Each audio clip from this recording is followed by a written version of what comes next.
आदरणीय परिवारजन नमस्कार। आज हम जिंदगी की बात में सत्य क्या है, उसकी उपयोगिता और आनंद से उसका संबंध, जो समय पर आपके काम आए, जो उपयोगी है वही सत्य है। आनंद ही जिंदगी है, इस बारे में शेयर करूंगा। इस दुनिया में बौद्ध धर्म के प्रणेता भगवान गौतम बुद्ध के शिष्य भंते बुद्ध भिक्षु से लोगों ने पूछा कि दुनिया का सबसे बड़ा संदेश जो हमेशा लोगों को दिया जाता है कि सदा सत्य बोलो है, ऐसे में कोई महात्मा या उसके अनुयायी या किसी सर्वोच्च पदों पर बैठा हुआ बहुत ही जिम्मेदार व्यक्ति झूठ भी बोल सकता है? जो व्यक्ति बुद्धत्व को उपलब्ध हो गया हो, जिसकी इच्छा सर्वोच्च पद को पाने की थी, वह भी पा लिया हो, तब भी वह झूठ बोल सकता है? भंते बुद्ध भिक्षु ने उत्तर दिया, जी हाँ, उसे बोलना होता है, क्योंकि उसे सिद्ध करने के लिए प्रमाण देने होंगे। वो सभी प्रामाणिक तथ्य झूठे हैं जो सत्य को सिद्ध ही नहीं कर सकते हैं। सच्चाई कुछ और ही होती है। यदि एक भी बार आप सत्य तक पहुंच गए तो आप सभी झूठे प्रमाणों को दूर फेंक देंगे। जब आप सत्य तक पहुंच गए तो आप जान गए कि केवल वही उपयोगी था। इसलिए बुद्ध भंते ने सत्य को एक नए ढंग से परिभाषित किया कि इस ब्रह्मांड में जो कुछ भी उपयोगी है वही सत्य है। एक बहुत प्राचीन सूफी संप्रदाय की कहानी जो इसको सिद्ध करती है कि जो उपयोगी है वही सत्य है। कहानी में एक घर में आग लग गई, बच्चे उसमें चारों तरफ से घिर गए हैं। पिता उनको बाहर निकालने के लिए आवाज देता है, लेकिन बच्चे पिता की आवाज को अनसुना कर देते हैं। तब पिता उन्हें यह कहकर बाहर आने को कह देता है कि वह उनके लिए खिलौने लेकर आए हैं। खिलौने की बात सुनकर बच्चे फौरन बाहर आ जाते हैं। उस समय उस पिता के पास कोई खिलौने नहीं होते, लेकिन वह पिता अपने सभी बच्चों की जान बचा लेता है, जिसकी जान जोखिम में थी। वैसे तो पिता ने सरासर झूठ बोला था। दरअसल बच्चे छोटे थे, घर के अंदर थे, आग से घिरे थे, लेकिन पिता घर के बाहर था। बच्चों के जान जाने के खतरे को भांपते हुए पिता ने चिल्लाकर पुकार लगाई थी, फौरन बाहर आ जाओ। मगर बच्चे अपने खेल में इतने मशगूल थे कि बच्चों ने पिता की आवाज सुनी ही नहीं।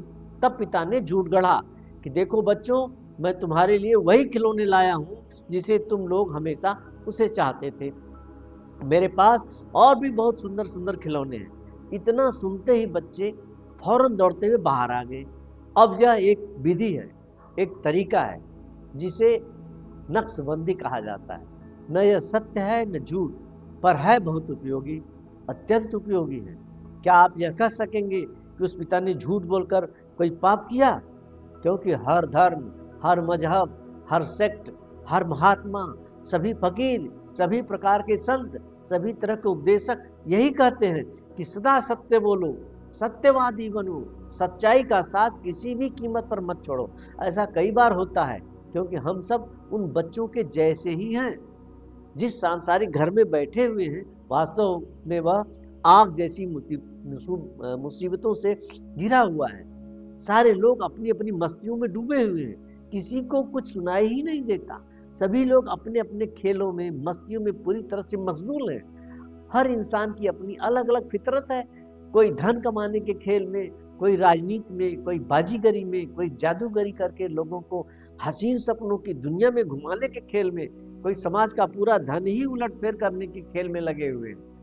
सभी लोग अपने अपने खेल में इतने मशगूल हैं, उलझे हुए हैं कि खेल खत्म होने के बाद भी वो लोग अपने अपने अपने सपनों के बादलों से घिरे रहते हैं, क्योंकि सब लोग मृत्यु में ही जी रहे हैं। इसलिए सबका घर लगातार चारों तरफ से आग से घिरा हुआ है। किसी भी क्षण सब कुछ समाप्त हो जाएगा। ऐसे में बचने का उपाय तो ढूंढना ही पड़ेगा। सच्चा उपाय तो वही है जो उपयोगी हो, जो समय से सब कुछ बचाए। वही जीवन का वास्तविक सत्य है। हमारे समाज की प्रमुख कमजोरी का कारण विचार शक्ति का ह्रास, ज्ञान की मातृभूमि में अज्ञान का विस्तार, प्राय हर जगह वैज्ञानिक सोच विचार करने की अयोग्यता एवं दिमाग पर जोर देकर सोचने से बचने की प्रवृत्ति ही पाई जाती है। यही हमारे समाज का समय के साथ अवनति का सबसे बड़ा कारण है। आधुनिक समाज में तो पूरी दुनिया में सिर्फ ज्ञान का डंगा बजाने वाला आदमी ही समय का सबसे बड़ा विजेता घोषित होता है। जो भी व्यक्ति अधिक विचार करके, नई नई चीजों का आविष्कार करके, अधिक मेहनत करके विश्व के सत्य को वैज्ञानिक सोच से अधिक गहराई से जान करके उसके बारे में जितना सीख लेगा वही बड़ा ज्ञानी और अधिक शक्ति प्राप्त करेगा। विश्व में जितनी भी क्रांतियां हुई, पुरानी चीजों को और मिथकों की खाड़ पछाड़ हुई, तभी तो नए सृजन की प्राथमिकताएं तय की गई और विश्व को एक नए आयाम के रूप में पाया गया। यदि समाज के बारे में विश्व के अन्य लोगों से पूछा जाए कि यहाँ के कुछ दिग्गज और धाकड़ लोगों को छोड़कर अन्य सभी लोगों के लिए एक ही शब्द की पुनरावृत्ति करते हैं और कहते हैं कि यहाँ तो हर कोई सीधा आदमी है, जो न सोचेगा न सोच सकता है, उसमें जरा भी शक्ति नहीं है, वह वैज्ञानिक सोच से काफी दूर है, बस एक ही चीज जो उसमें भरपूर है वह है क्षणिक उत्तेजना। इसी उत्तेजना का ही समाज के जो चालाक, बाजीगर, जादूगर, धूर्त, महत्वाकांक्षी लोग, झूठे सपनों को बेचने वाला, किसी मजहब या किसी संस्था का सरोज पद धारक, भावनाओं को भड़काकर अपना उल्लू, अपना स्वार्थ, अपनी निजी महत्वाकांक्षा की पूर्ति कर लेता है और समाज का बड़ा नुकसान कर जाता है। मानवता के सिद्धांतों को तार तार कर देता है और समाज के लोगों को आधुनिक सभ्यता से कोसों दूर रखकर उनकी प्रगति की राहों को दुरूह बनाकर उन लोगों की जिंदगी को निरीह बना देता है। किसी भी समाज के सामान्य आदमी, नवयुवकों, छात्रों को नए विचार की शक्ति चाहिए, वैज्ञानिक सोच की शक्ति चाहिए, लेकिन लोग तो सुगमता के पूजक हो गए हैं, आसानी से जो हो जाए। लोगों को तो हर्रे लगे फिटकरी रंग चोखा आए, यही उन सभी लोगों की फितरत में समा गया है। यहाँ तक कि समाज के अंतिम पायदान तक के व्यक्ति की सोच में समाहित हो गया है। हमने श्रम की शक्ति खो दी है, वैज्ञानिक सोच की शक्ति खो दी है, इसलिए सभी प्रकार की शक्तियों ने हमें भी छोड़ दिया है।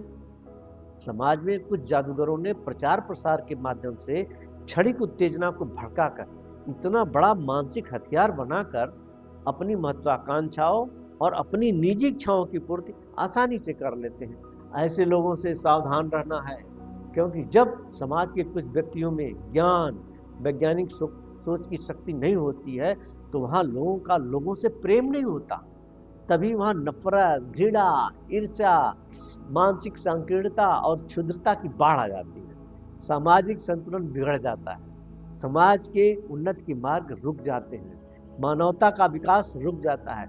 ऐसे समय सिर्फ एक ही उपाय बचता है, कर्म को ही धर्म माने, वर्कित वर्षित। सभ्यता के विकास में जो चीजें सहायक हुई उसमें कठिन परिश्रम, वैज्ञानिक सोच से आविष्कार और उसकी उपयोगिता ही इंसान को हर तरह से सुरक्षित और सुखमय बनाया है।